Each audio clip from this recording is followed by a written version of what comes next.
ada aduan jalan berlubang di sisi ruas jalan A sampai B. Okay. Ada aduan terkait dengan keamanan dan kenyamanan ketika menggunakan moda transportasi. Jadi sesuatu yang sudah berjalan, kemudian ada proses yang dilalui oleh masyarakat, kemudian ini ada sesuatu yang kurang optimal atau membuat tidak nyaman. Ini aduan.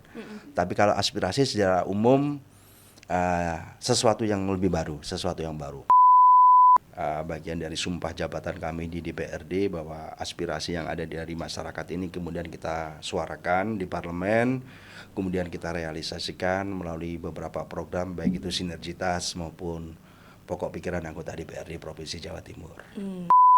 Dengan perkembangan zaman yang semakin pesat di era digitalisasi, peran teknologi menjadi sangat penting menjadi media penghubung antara masyarakat dengan pemerintah, menjadi pintu, menjadi perantara komunikasi antara masyarakat dengan pemerintah, antara masyarakat yang terwakili, yang kami wakili dengan kami yang ada di legislatif.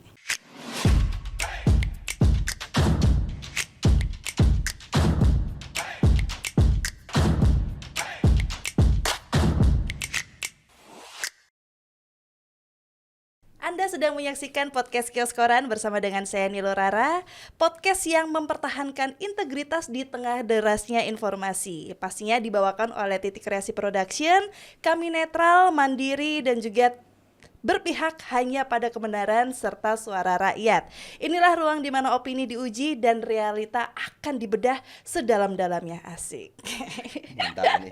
Mantap. Dan kali ini saya Rara tidak sendirian karena saya juga akan berdiskusi santai di sini ya bersama dengan Bapak Kusnul Arif Esos, Wakil Ketua Komisi D dari fraksi Nasdem DPRD Jawa Timur. Selamat pagi Mas Arif. Semangat pagi Mbak Rari. Semangat pagi Mbak Rari atau Mbak Rara? Mbak Rara, aduh grogi. Ya ini ya, antara otak dan mulut kadang tidak sinkron. Pikirnya Rara tapi ternyata ketika diucap jadi Rari. Alhamdulillah. Sebentar, tadi nama depannya ada Nilohnya ya? Iya betul. Oh, siap. Ya, Saya baru nangkep nih. Nggak ditanya Pak, ya? saya. Iya pastinya dari Bali. Iya. Balinya di mana? Saya di Karangasem Pak. Oh siap, karena saya pernah SMA di Bali. Di Singaraja. Oh di Singaraja. Di Singaraja. Kan kabare beli? Ya, berarti pertanyaannya adalah bagaimana kabarnya? Intinya begitu kan? Alhamdulillah baik Mbak Rara, Mbak Rara sehat juga ya? Alhamdulillah, sudah lama nggak bertemu ya Mas Arif ya. Ini saya manggilnya Mas atau Bapak? Supaya kelihatan masih muda. Ya emang muda sih Pak, masih muda. Baik, apa aja yang lebih enak aja buat Mbak Rara manggilnya kan? Saya manggilnya tetap Mbak ya. Betul, tetap Mbak Rara, jangan Bu Rara ya Pak ya, nanti kebalik kita. Baik, Ya. Mas Arif, ini kan karena Mas Arif ini di Komisi D gitu kan ya, dan beberapa akhir kemarin itu kan pastinya banyak mendengar suara rakyat-rakyat yang ada di dapilnya Mas Arif, karena dapilnya Mas Arif sendiri di Kabupaten Kediri dan Kota Kediri. Dapil 8. Tapi sebelum kita memasuki ke tema episode hari ini gitu kan ya, saya kan sebenarnya sempet kepoin sosmednya Mas Arif gitu kan ya. Berat ini. Ternyata Mas Arif ini aktif sekali gitu kan ya, bikin dokumentasi soal reses bersama dengan masyarakat yang ada di sana ya Mas ya. Tapi saya penasaran, ini kenapa kok dipanggil Pipin? Nggak nyambung sebenarnya ya. Sebenarnya nggak nyambung, cuman ini banyak yang bilang Mas Pipin gitu. Benar ya? Iya betul Mbak Rara. Ya ini sama ini podcast Kios Koran, sahabat atau pemerja podcast Kios Koran. Akhirnya kita berjumpa kembali untuk kesekian kalinya. Ini kayak di rumah sendiri, kerasaan banget di podcast Kios Koran gitu kan. Harus dong Mas. Hostnya oke keren-keren, ada Mbak Rara, ada Mbak Odi gitu kan. Belum nggak ada host yang mas-mas ya? Ada dong. Ada ya? Ganteng juga pastinya. Ini Masnya. Mas Sony ya. Ya Mbak Rara, jadi kalau di medsos memang ada beberapa kegiatan yang kemudian teman-teman ngerjakan itu di media sosial, bagian dari bentuk kehadiran kami di lapangan, di dapil, kami hadir kembali lagi ke masyarakat. Bicara terkait dengan kegiatan-kegiatan ya seyogyanya pada umumnya lah, tidak hanya di Komisi D. Saya yakin teman-teman legislatif yang ada di Provinsi Jawa Timur mulai dari Komisi A, B, C, D, E juga melakukan hal yang sama. Teman-teman turun ke lapangan, turun ke dapilnya masing-masing, serap aspirasi bagian dari reses, kemudian kita juga hadir di tengah-tengah masyarakat, bagian dari balik lagi lah ke dapil. Kami wakilnya masyarakat yang ada di dapil masing-masing. Gitu sih Mbak Rara. Baik. Ini ya, tapi ya masih kalau ngomongin soal sosmed itu kan biasanya teman-teman di luar sana itu kan lebih suka pengaduannya melalui sosmed atau langsung bertemu dengan Mas Arief? Jauh lebih, ada beberapa yang kemudian WA, ada beberapa yang kemudian DM, tapi jauh lebih optimal supaya ini utuh informasi yang disampaikan, lebih detail. Ini saya lebih sering, lebih nyaman ketika bertatap muka offline. Langsung ya, secara langsung, kemudian ya ngopi lah Mbak, kemudian beberapa kesempatan terkhusus ketika pada masa reses, ya tidak hanya 1-2 orang, tapi ada lebih dari 100 orang, 125-an. Kadang yang kita undang juga mewakili atau representatif dengan lembaga. Jadi kita bisa lebih mendengar secara utuh apa sih yang kemudian dirasakan, kemudian aspirasinya apa, atau bahkan kita bicara keluhannya apa. Ya akan semakin utuh ketika bertatap muka secara langsung. Berarti menurut Mas Arief sendiri lebih enak itu sambil ngobrol biar nggak salah paham ya Mas? Sambil ngobrol seperti ini terus sambil minum gitu. Ini kenapa air putih terus ya? Kopinya Mas, tolong. Ini kode. Sebenarnya sudah kita siapkan, tapi berhubung ini tadi nggak jualan. Biasanya kan kios koran nih, ada satu lagu moco koran, lay-lay sarungan terus ngopi nih kan, begitu kan? Itu lagunya Denny Caknan. Aku sarungan kowe moco koran. Nah. Nggak apa lagunya. Baik. Dan di episode kali ini tadi Mas Arief sudah sedikit membuka perihal masyarakat di luar sana. Pastinya banyak sekali kalau misalnya ketemu secara langsung itu kan ada berbagai macam elemen yang mulai dari RT, RW, LPMK atau LPMD gitu kan. Betul, ya Mas Arief ya, itu kan betul. pasti punya unek-uneknya banyak sekali. Ada yang unek-unek infrastruktur, ada juga yang sampah, ada juga yang UMKM dan lain sebagainya beragam, gitu kan ya. Betul sekali. Nah ini kan memang kalau untuk pemerintah yang ada di Indonesia, apalagi di Jawa Timur itu kan pastinya juga sudah menyediakan berbagai mekanisme formal maupun informal gitu kan ya Mas, agar warga ini dapat menyalurkan aspirasinya secara langsung gitu. Tapi sebelum kita melangkah jauh nih Mas Arief, sebenarnya antara pengaduan dan juga aspirasi itu perbedaannya apa sih? Iya, makasih Mbak Rara. Kemudian sahabat podcast koran yang berbahagia. Berbahagia selalu dan harus sehat-sehat selalu ya. Amin. Kita kerja juga ujung-ujungnya harus sehat ini. Kalau sakit nggak dapet cuan. Ya kalau bicara aspirasi, kalau kita kenal dengan namanya visi misi gitu kan. Kalau aspirasi ini lebih ke arah visi lah. Jadi kita bicara satu gagasan jangka panjang. Jadi aspirasinya misalkan kita bicara kita memiliki keinginan atau cita-cita bagaimana layanan transportasi publik terintegrasi. Ini aspirasi secara umum, secara makro dibahas. Tapi kalau bicara pengaduan ini ada sesuatu yang sudah berjalan kemudian belum optimal jalannya. Contoh jalan berlubang. Ada aduan jalan berlubang di sisi ruas jalan A sampai B. Ada aduan terkait dengan keamanan dan kenyamanan ketika menggunakan moda transportasi. Jadi sesuatu yang sudah berjalan, kemudian ada proses yang dilalui oleh masyarakat, kemudian ini ada sesuatu yang kurang optimal atau membuat tidak nyaman. Ini aduan. Tapi kalau aspirasi secara umum sesuatu yang lebih baru, sesuatu yang baru. Aspirasi yang disampaikan terkait dengan kelompok, misalkan kelompok pertanian gitu kan. Bahwa aspirasinya adalah memohonkan upaya ada bantuan Alsintan, contohnya begitu Mbak. Karena kaitannya dengan yang kemarin sempat kami salurkan program sinergitas dari provinsi, ada bantuan Alsintan berupa kombi gitu kan. Itu dibutuhkan untuk masyarakat yang ada di desa Purwotengah, Kecamatan Papar, bahwa setiap panen itu membutuhkan Alsintan berupa kombi untuk panen padi gitu kan. Ini aspirasi. Aspirasi yang kemudian disuarakan ke kami. Begitu Mbak Rara. Betul. Berarti kalau misalnya ngomongin soal jalan yang rusak di sisi jalan yang tadi Mas Arief sebutin Iya. itu berarti salah satu pengaduan. Aduan dong. Oke. Iya, aduan. Nah, kalau reses kemarin itu pengaduan atau penyerapan aspirasi, Mas? Keduanya. Dua-duanya berarti. Dua-duanya. Ya? Jadi Oke. banyak konteks ketika kami reses yang kemarin kita lakukan di bulan November, banyak sekali aspirasi yang muncul dan juga ada beberapa aduan yang disampaikan.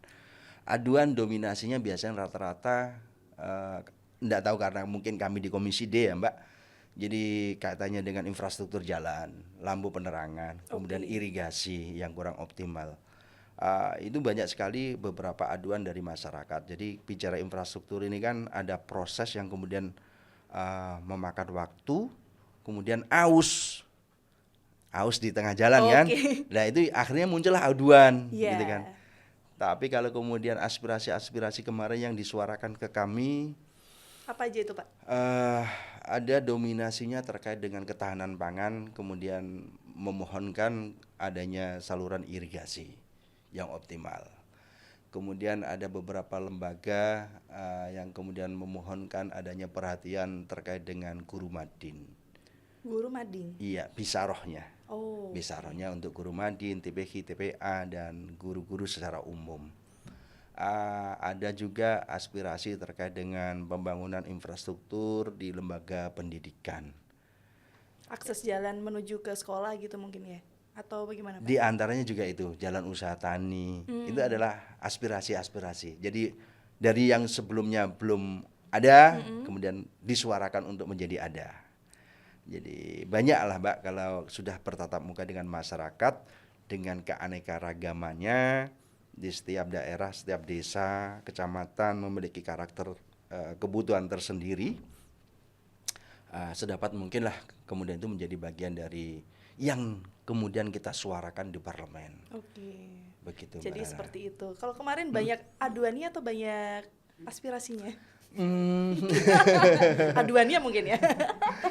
Ya relatif sama lah Mbak, relatif sama. Apalagi nanti ketika awal tahun kami juga menyusun pokok-pokok pikiran, bagian dari sumpah jabatan kami di DPRD bahwa aspirasi yang ada dari masyarakat ini kemudian kita suarakan di parlemen, kemudian kita realisasikan melalui beberapa program baik itu sinergitas maupun pokok pikiran anggota DPRD Provinsi Jawa Timur. Berarti sebenarnya reses ini adalah sebuah momen untuk turun langsung mendengarkan dan menghasilkan. Ya harus begitu. Jangan sampai terputus hanya sebatas diskusi atau tatap muka. Iya. Itu namanya PHP. Mekanismenya seperti apa Pak? Sehingga bisa menghasilkan sebuah program untuk masyarakat dari aspirasi masyarakat. Ya, secara umum kami di legislatif ini ada namanya pokok pikiran. Pokok pikiran kemudian kami suarakan, kami sampaikan sesuai nomenklatur, sesuai tata kelola dan tata laksananya, Mas. Jadi tidak semuanya kemudian usulan ini bisa kami penuhin. Oh, berarti ya kan? ada yang paling penting nggak penting gitu. Ya, lebih tepatnya kita menyampaikan adalah katanya dengan itu skala prioritas ya Mbak Rara. Tapi kita bicara tata laksana, ada syarat administratif bahwa kelompok yang kemudian menyampaikan aspirasi ini harus berbadan hukum, usianya lebih dari 2 tahun, kemudian dari sisi teknis sesuai peruntukannya, misalkan memohonkan alat alsintan yang apa namanya kapasitasnya besar, misalkan kombi gitu kan, tapi luas lahan yang diampu kok kecil ya nggak mungkin bisa gitu kan. Jadi secara administratif maupun secara teknis ini sesuai. Sehingga kami suarakan nanti ada verifikasi dari OPD memastikan bahwa itu secara administratif dan teknis memang oke. Ya itu nanti ada tindak lanjut, begitu sih Mbak Rara. Oke. Nah ini menurut Mas Arief sendiri sebenarnya untuk reses dari DPRD sendiri ini seberapa efektif sih untuk menyerap apa ya suara-suara hati kecil yang ada di sana gitu? Sangat efektif Mbak Rara. Reses itu sangat efektif, pun demikian kita ada program Kundapil, kunjungan dapil ya. Oke. Kunjungan dapil ini 1 bulan sekali, kita hampir sama dengan reses, kita turun ke lapangan, kita berdiskusi dengan kelompok masyarakat, kita diskusi dengan berbagai elemen masyarakat, kondisi di bawah seperti apa, kondisi di lapangan seperti apa, supaya bisa kita suarakan. Tidak hanya kita suarakan, tapi kita kawal untuk kita realisasikan. Jadi sangat efektif. Kita yang hanya 3 tahun sekali melakukan reses dengan durasi 1 kali reses equal 1 minggu atau setidaknya 6 kali pertemuan. 1 pertemuan rata-rata ketika bicara reses pertemuan itu kurang lebih 125 orang kali 6. Jadi banyak hal yang kemudian kita bisa tangkap. Oh, ternyata ada aspirasi yang sangat mendesak. Nah, itu yang tadi Mbak Rara sampaikan, ada skala prioritas akhirnya.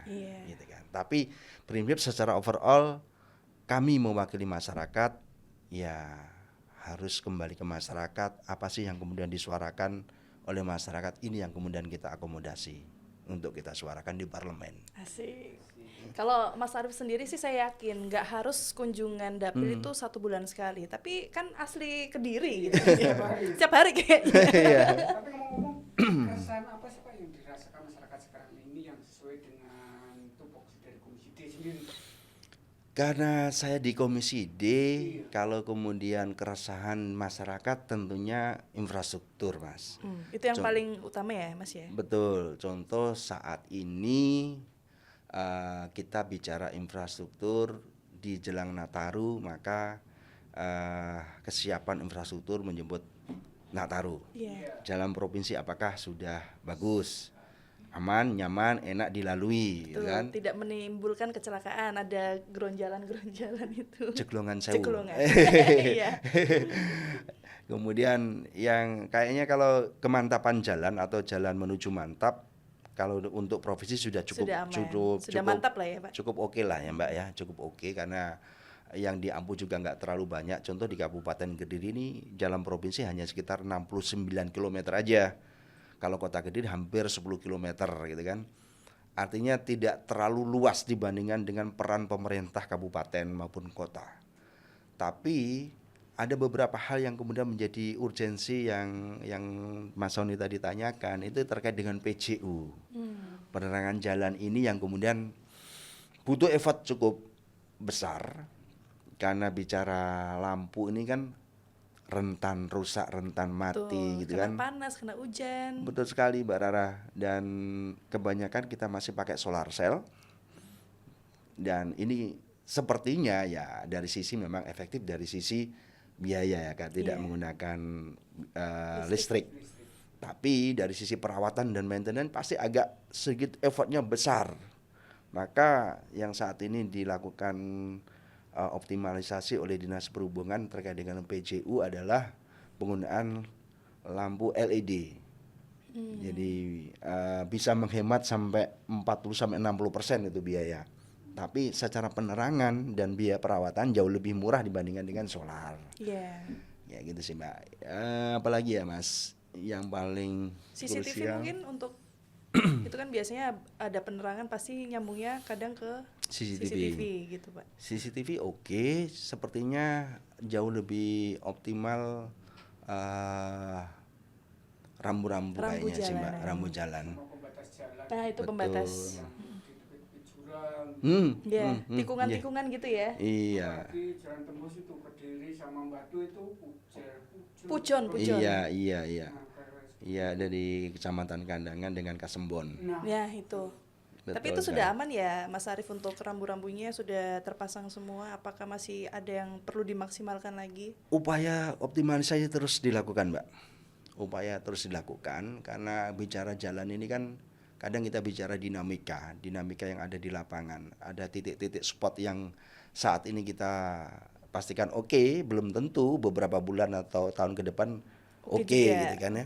Jadi terus kita optimalkan, dan peran serta masyarakat dalam memberikan informasi menjadi sangat penting, dengan harapan ada semacam sinergitas baik dari dari masyarakat melalui informasi ini ya kepada pemerintah daerah baik kabupaten kota maupun provinsi supaya ada upaya mitigasi lah kalau tadi bicara rambu-rambu lalu lintas.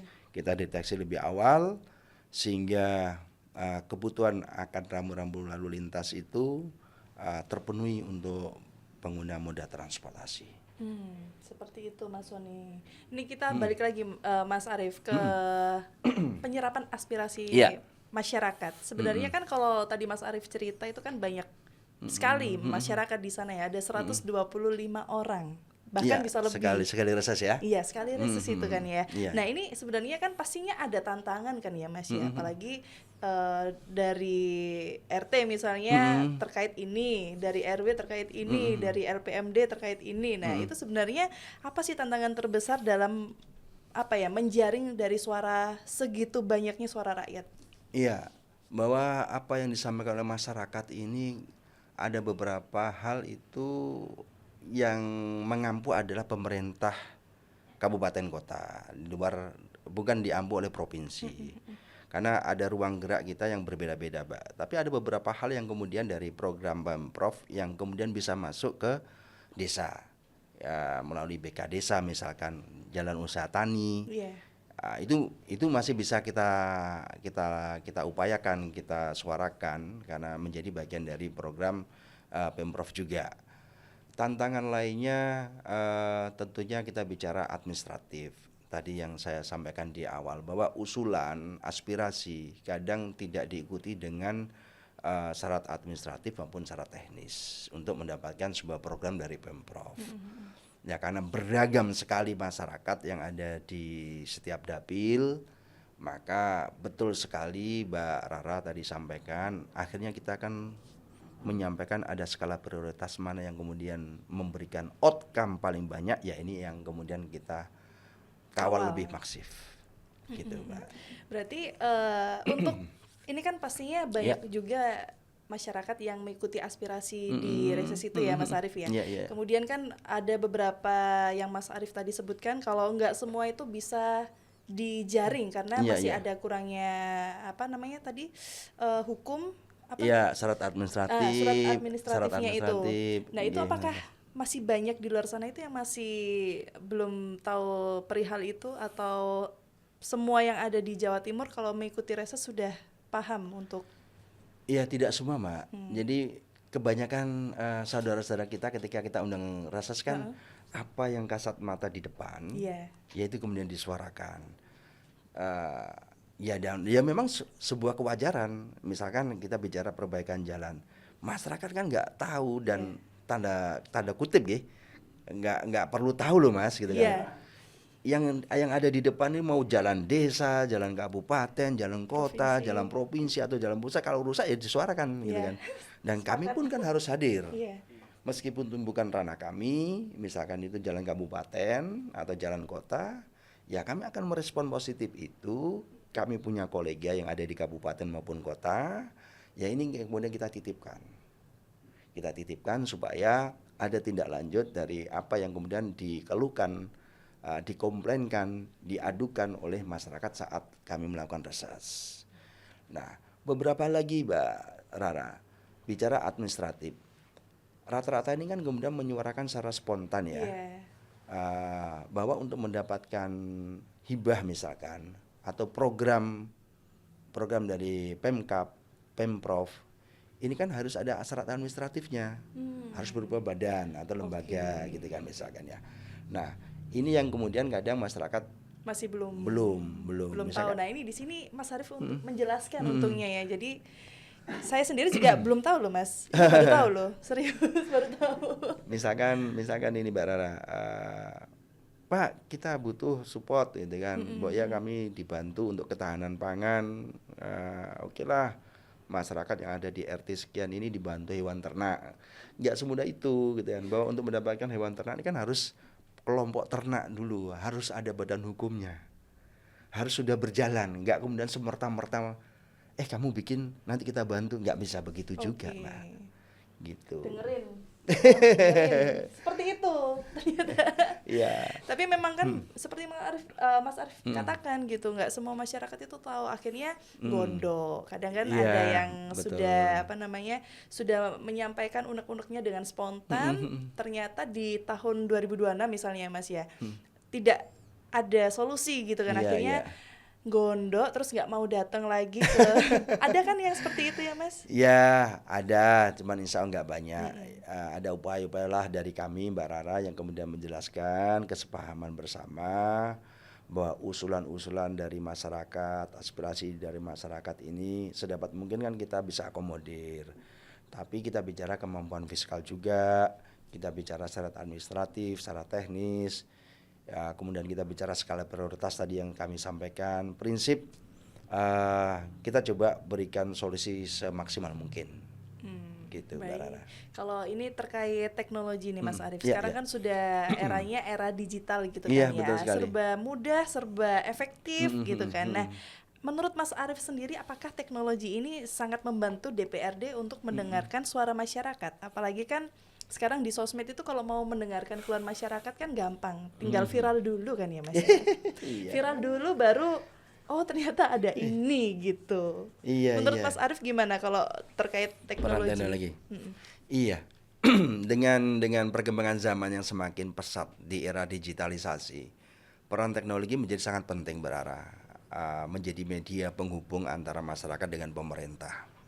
Menjadi pintu, menjadi perantara komunikasi antara masyarakat dengan pemerintah, antara masyarakat yang terwakili, yang kami wakili dengan kami yang ada di legislatif.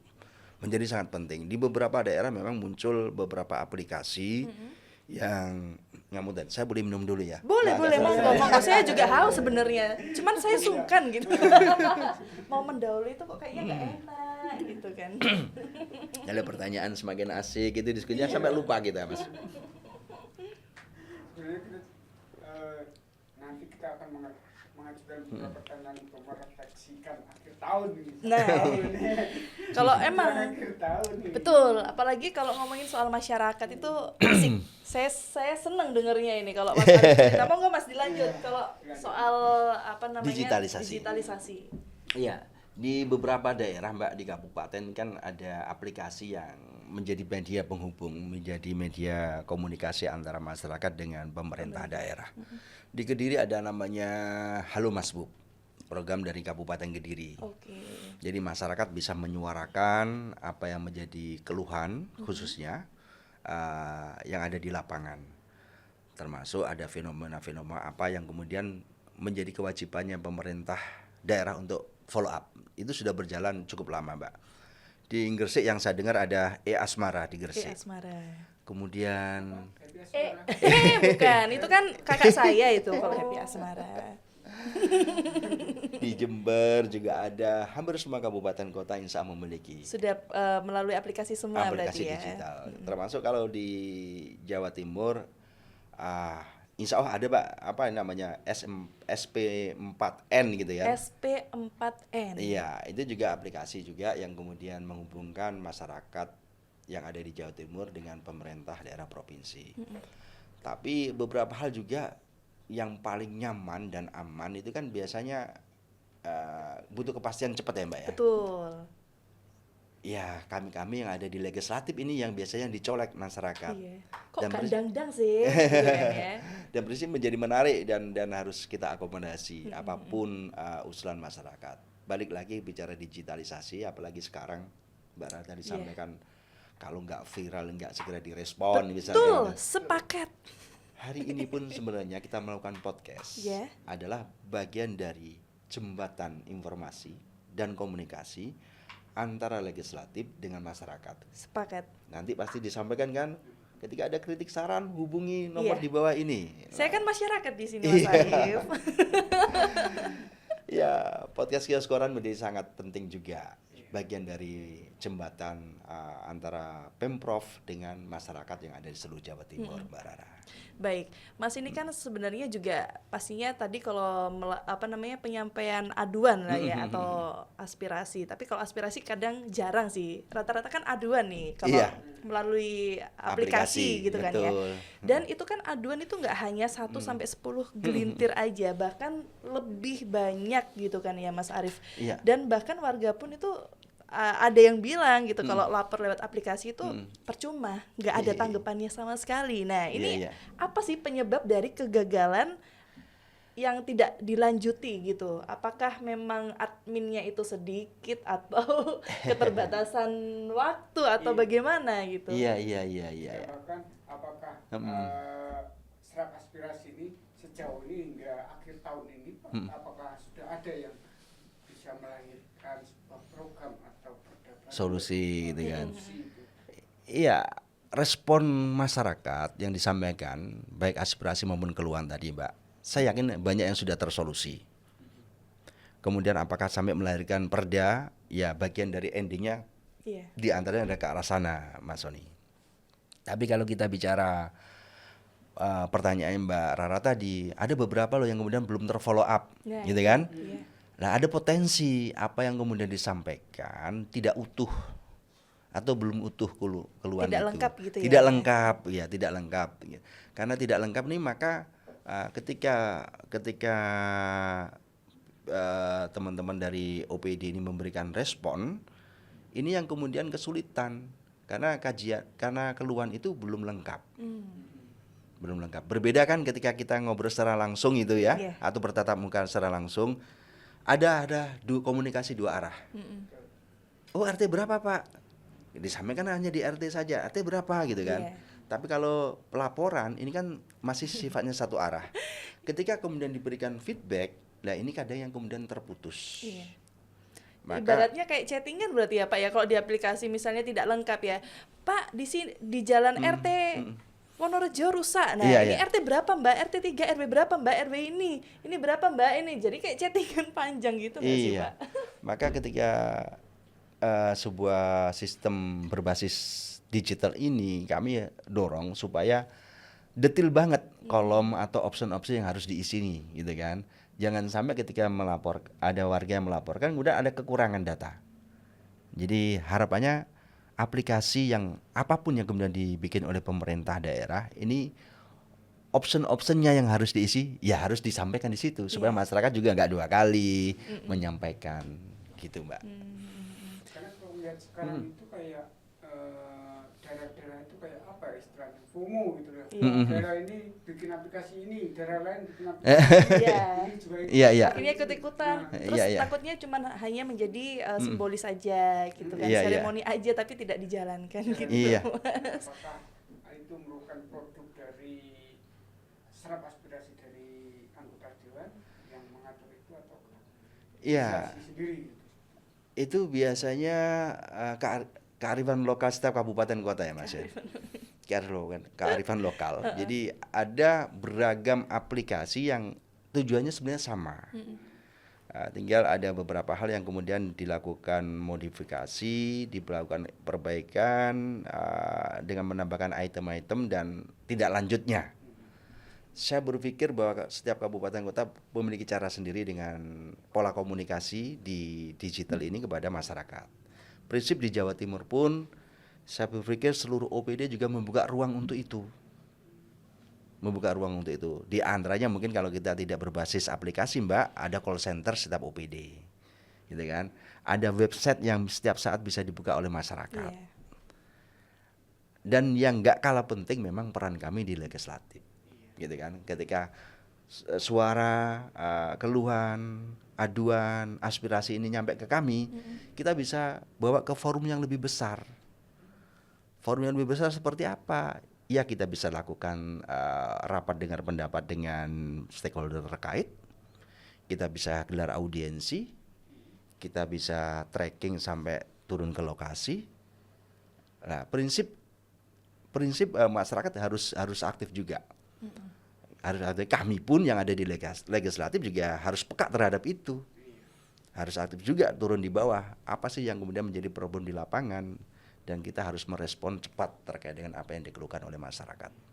Kira-kira dengan banyaknya yang FOMO ini daerah-daerah ini, kira-kira nanti bisa nggak Pak untuk menghasilkan legislatif ini membuat peraturan daerah mewajibkan semua aplikasi daerah atau ini membuat aplikasi biar memudahkan untuk monitoring.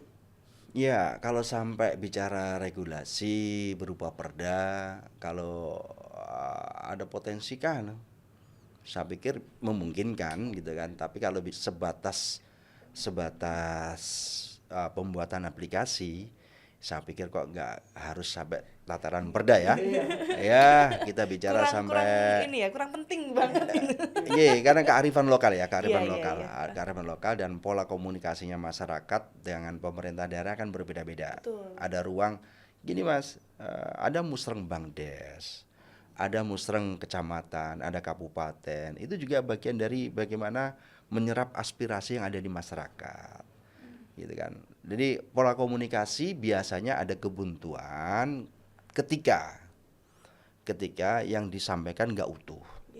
Yang kedua, ada beberapa hal yang mungkin komunikasinya ini kurang optimal, ya ngapunten, mungkin ada load factor terpisah ya, sehingga tidak tersolusikan.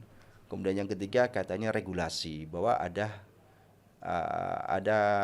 yang menjadi tupoksinya bukan menjadi tupoksinya kabupaten kota, tapi provinsi atau pusat yang kemudian tidak bisa secara cepat itu disolusikan gitu Mas Sony. Punya kewenangannya masing-masing. Betul gitu sekali ya, Mas, Mbak ya. Rara.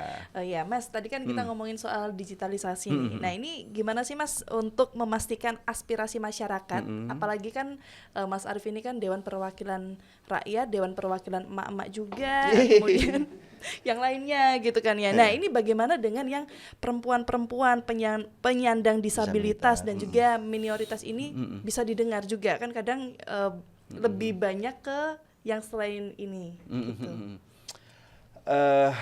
Mbak Rara, bahwa kami yang di legislatif khususnya ini kan mengakomodir seluruh elemen masyarakat, termasuk saudara-saudara kami penyandang disabilitas atau punya kebutuhan khusus. Bahkan di Kabupaten Kediri, kamilah yang kemudian diantaranya menginisiasi lahirnya Perda Disabilitas waktu saya di DPRD Kabupaten.